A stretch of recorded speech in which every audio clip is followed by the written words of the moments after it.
میری عمر 14 سال ہوئی تو عام روایت کے مطابق والدین نے کہا کہ مجھے کنفرمیشن کی تیاری کے لیے متعلقہ پادری کے پاس جانا چاہیے۔ یہ عیسائی معاشرے کی محض ایک رسم ہے، اس سے زیادہ اس کی کوئی حیثیت نہیں ہے، اس لیے لادین والدین بھی اپنے بچوں کو مذکورہ مشورہ دیتے ہیں۔ مان میرے ذہن میں آیا اور میرے دل نے گواہی دی کہ یہ محض ڈھونگ ہے، میں یسوع مسیح کو خدا کا بیٹا نہیں مانتی۔ والدین کی لادینیت کے باوجود میرا ہمیشہ سے یہ عقیدہ رہا ہے کہ خدا ایک ہے، اس کا کوئی شریک نہیں، اس لیے میں نے پادری کے پاس جانے سے صاف انکار کر دیا۔ السلام علیکم ورحمۃ اللہ وبرکاتہ۔ بسم اللہ الرحمن الرحیم۔ اللہم صلی علی محمد وعلی آل محمد۔ ہم مسلمان کیوں ہوئے، اس سلسلے کی آج کی شخصیت کا تعارف لے کر آپ کی خدمت میں حاضر ہوں۔ آج کی شخصیت کا تعلق ناروے سے ہے اور نام ان کا توگن پیٹرسن تھا اور قبول اسلام کے بعد ان کا نام شہناز خان رکھا گیا۔ تو ان کی داستان شروع کرنے سے پہلے آپ میرا یوٹیوب چینل سبسکرائب کر دیں اور بیل آئیکن بھی پریس کر دیں تاکہ اس طرح کی ایمان فروز داستانیں آپ تک پہنچتی رہیں۔ تو ان کا داستان شروع کرتے ہیں جو انٹرویو کی شکل میں ہے، سوالات کی شکل میں ہے۔ سوال: آپ کا اصل نام اور اسلامی نام؟ میرا اصل آبائی نام توگن پیٹرسن ہے۔ اسلام قبول کرنے کے بعد میں اپنے خاوند کے حوالے سے شہناز خان بن گئی۔ آپ کب اور کہاں پیدا ہوئی؟ اپنے والدین اور خاندان کے بارے میں ضروری معلومات فراہم کیجیے۔ میں 12 جون 1963 عیسوی کو ارنڈال، ناروے میں پیدا ہوئی۔ میرے والدین کی شادی فروری 1962 عیسوی میں ہوئی۔ شادی کے وقت میری والدہ کی عمر 18 سال جبکہ میرے والد کی عمر 25 سال تھی۔ میری والدہ کا تعلق ایک لادین خاندان سے تھا جبکہ والد ایک کٹر مذہبی خاندان سے تھے، مگر دونوں عملاً لادین ہیں۔ میری والدہ نرس ہیں جبکہ والد سمندری جہاز کے کیپٹن ہیں۔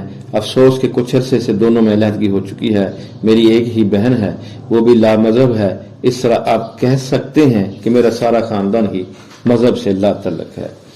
آپ کی تعلیم، غیر تعلیمی صلاحیتیں اور مشاغل وغیرہ کیا ہیں؟ میں نے مروجہ تعلیم کے بعد 2 سال تک ایک کمرشل کالج میں تعلیم حاصل کی، پھر 2 سال تک ایک نرسنگ اسکول میں تربیت لیتی رہی۔ آج کل ایک سرکاری طبی ادارے میں نرس کی حیثیت سے خدمات انجام دے رہی ہوں۔ آپ سب سے پہلے کب اور کیسے اسلام سے متعارف ہوئی؟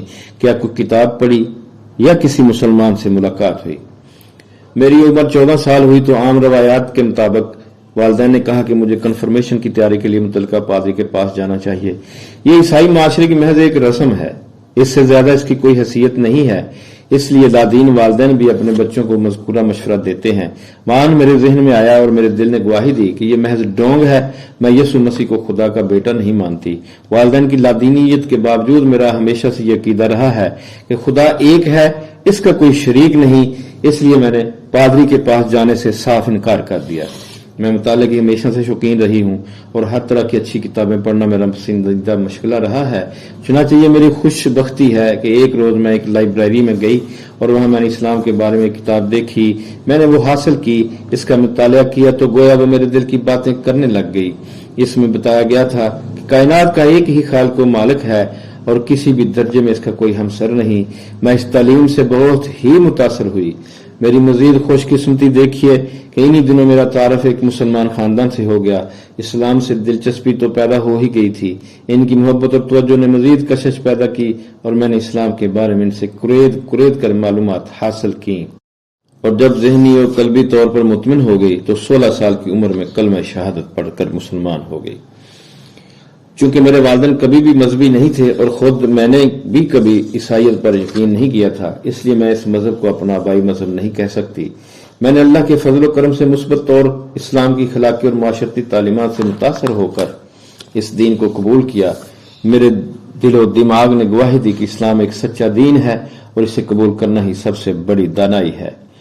میرے والدین اور خاندان کے دیگر لوگ سخت ناراض ہوئے۔ ان کا کہنا تھا کہ اسلام کا مزاج ہی ظلم پر استوار ہے اور خصوصاً اس مذہب میں خواتین کے ساتھ بڑا بہیمانہ سلوک روا رکھا جاتا ہے۔ چنانچہ جب میں نے اسلامی لباس اختیار کیا اور سر پر سکارف باندھنے لگی تو انہوں نے سخت مخالفت کی۔ ان کا کہنا تھا کہ اس طرح کے رویے سے عورت کی آزادی سلب ہو کر رہ جاتی ہے۔ تاہم میری دوستوں نے میرے قبول اسلام پر کسی سنجیدہ رد عمل کا اظہار نہ کیا۔ ان کے خیال میں یہ محض ایک جذباتی ابال ہے جو ایک آدھ سال میں ٹھنڈا ہو جائے گا۔ غرض 3 برس تک میرے اپنے خاندان و ماحول سے شدید کشمکش رہی، حتیٰ کہ 19 سال کی عمر میں میں نے ایک مسلمان نوجوان سے شادی کر کے الگ گھر بسا لیا۔ اسلام قبول کرنے کے بعد میں نے اللہ کی توفیق سے بہت سی تبدیلیاں پیدا ہوئیں یا خود بخود ہو گئیں۔ اسلامی شعار اختیار کرنے اور حلال و حرام کا خیال رکھنے کے بعد سارے غیر مسلم دوستوں کو تج کر مسلمان حضرات سے تعلقات استوار ہوئے۔ میرے سسرال کا سارا خاندان مسلمان تھا، ان سے بالکل نئی نہج پر تعلقات بنے۔ یورپی معاشرے میں خاص تبدیلی تو یہ ہے کہ میں مستور لباس پہنتی ہوں، کلبوں میں نہیں جاتی، خاتون خانہ کی حیثیت سے گھر پر زندگی گزار رہی ہوں، نمازوں کے اوقات کے ساتھ ساتھ معمولات استوار ہو گئے ہیں۔ میرے ارد گرد لوگ گرمیوں کی دوپہر میں نیم اوریاں لباس پہن کر ساحل سمندر پر خرمستیاں کرتے ہیں، لیکن میں مکمل لباس زیب تن کر کے مطمئن و مسرور اپنے کاموں میں مصروف رہتی ہوں۔ موجودہ عیسائیت اور اسلام میں فرق یہ ہے کہ آپ عیسائی معاشرے میں ہر کام کرنے میں اس وقت تک مکمل آزاد ہیں جب تک آپ کا ہمسایہ پریشان نہ ہو۔ بالخصوص جنسی اعتبار سے یہ معاشرہ مادر پدر آزاد ہے، کسی نوعیت کی کوئی قدغن نہیں اور جنسی تعلق کے حوالے سے کوئی ذمہ داری نہیں، جبکہ اس کے برعکس اسلام معاشرتی اور جنسی حوالے سے بہت سی پابندیاں نافذ کرتا ہے۔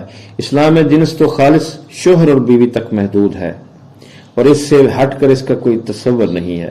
اسلام مرد و خواتین کی مخلوط محفلوں کی اجازت نہیں دیتا، جبکہ یورپین معاشرت اس کے بغیر مکمل بالکل نامکمل ہے۔ پھر اسلام خاندانی نظام کا تحفظ کرتا ہے، جبکہ یورپ اس سے محروم ہو چکا ہے۔ اسلام نے خاندانی نظام کے تحفظ کے لیے متعدد اصول وضع کر رکھے ہیں، جبکہ عیسائی معاشرہ اس نوع کے ضوابط سے آزاد ہے۔ مختصراً یہ کہا جا سکتا ہے کہ میرا اپنا دین اسلام 24 گھنٹے کا مذہب ہے، جبکہ عیسائیت ہفتے میں صرف 2 گھنٹے کے لیے بیدار ہوتی ہے، وہ بھی کسل مندی کے ساتھ۔ یورپین معاشرے کی خامیاں اور اسلام کی خوبیاں بیان کرنے کے لیے تو مجھے باقاعدہ کتاب لکھنی چاہیے۔ مختصراً عرض کرتی ہوں کہ مغرب میں آزادی بلا ذمہ داری اور پابندی کا پرچار کیا جاتا ہے، جبکہ اسلام انسانوں کو آزادی مع ذمہ داری کا پابند کرتا ہے اور صحیح اور غلط کے معاملے مکمل رہنمائی بھی فراہم کرتا ہے۔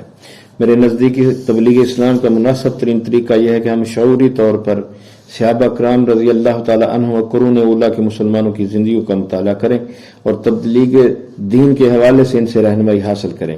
لوگوں کو بتائیں کہ وہ روحانی اور اخلاقی اعتبار سے بیمار ہیں اور اسلامی اقدار و اخلاق ہی ان امراض کا علاج کر سکتے ہیں۔ انہیں قائل کیجیے کہ اسلام ہی گھر اور معاشرے کے مسائل کو حل کر سکتا ہے اور اسلامی قوانین ہی ساری انفرادی و اجتماعی قباحتوں کو ختم کر سکتے ہیں۔ اس کے ساتھ ہی بہت ضروری ہے کہ اللہ تبارک و تعالیٰ کی توحید پر خاص زور دیا جائے۔ یورپین معاشرے میں تبلیغی سرگرمیوں کے دوران یہ احتیاط البتہ ضروری ہے کہ خام خواہ مغرب کی خامیوں کا ذکر کم کیا جائے اور مثبت انداز میں اسلام کی خوبیوں کو اجاگر کیا جائے۔ الحمدللہ آج کی شخصیت کا تعارف ختم ہوا۔ انشاءاللہ پھر کسی دوسری شخصیت کا تعارف لے کر آپ کی خدمت میں حاضر ہوں گا۔ تب تک کے لیے اجازت۔ اللہ حافظ۔ اللہ آپ کا حامی و ناصر ہو۔